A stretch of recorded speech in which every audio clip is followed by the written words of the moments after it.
Sky News. Well, first of all, you said that you are going to run this election. Can you please tell us where?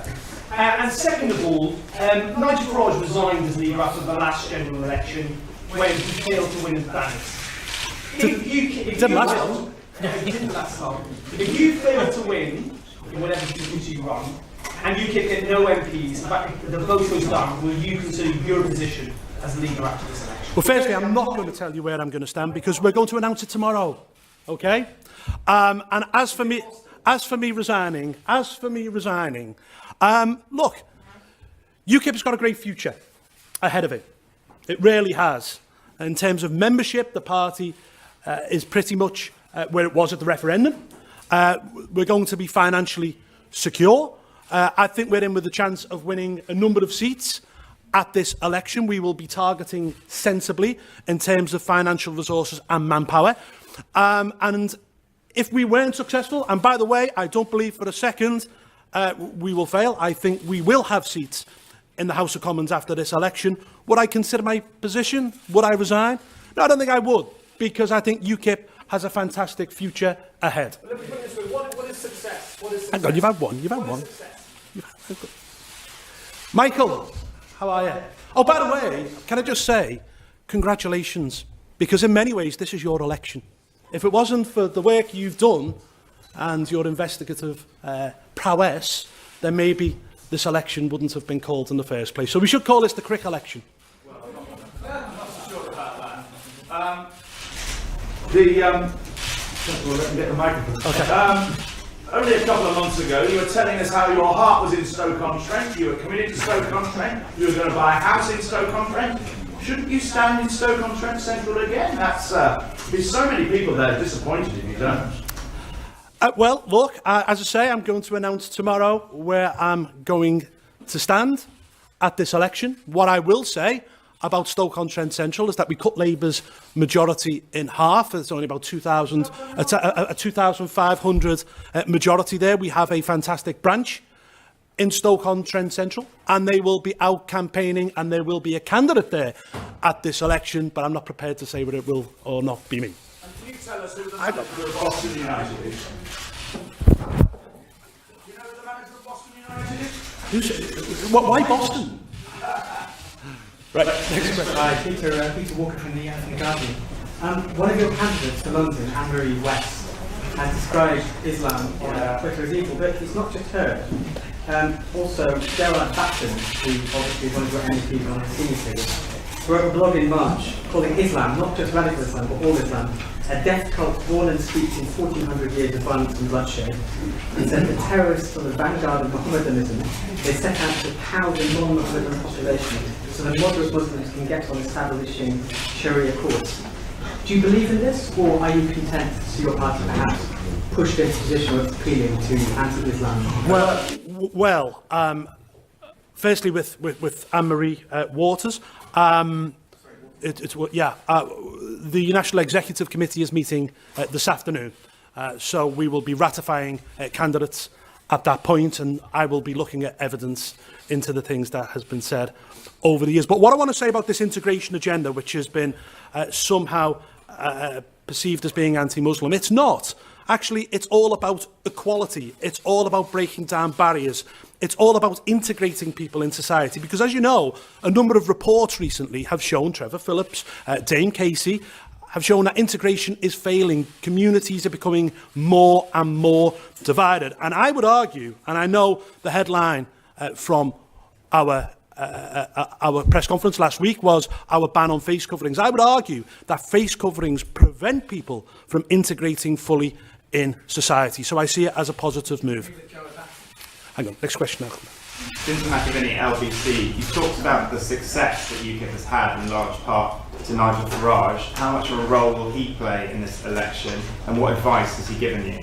Yeah, I mean, I speak to Nigel all the time, and in fact, I was on the phone to him this morning. Nigel will play a front-of-house role in this election. You'll be seeing him on TV. You'll be hearing his dulcet tones on the radio.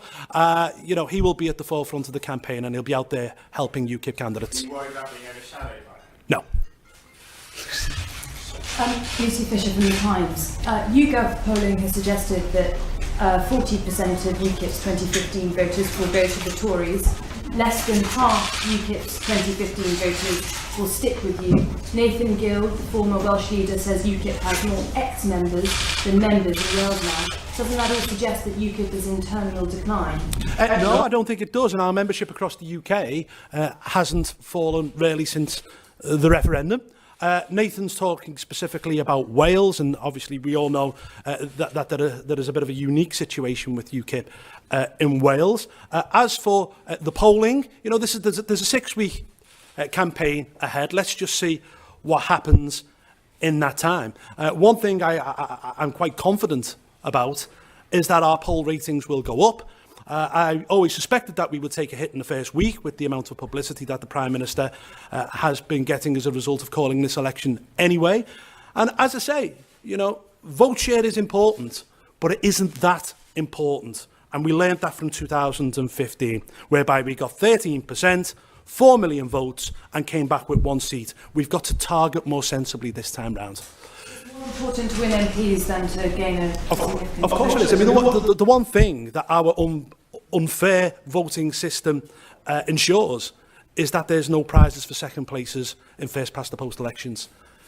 Yeah, hang on. Yes, and then... you said the job on Brexit, sorry, John Ashmore from Politics, you said the job on Brexit was half done.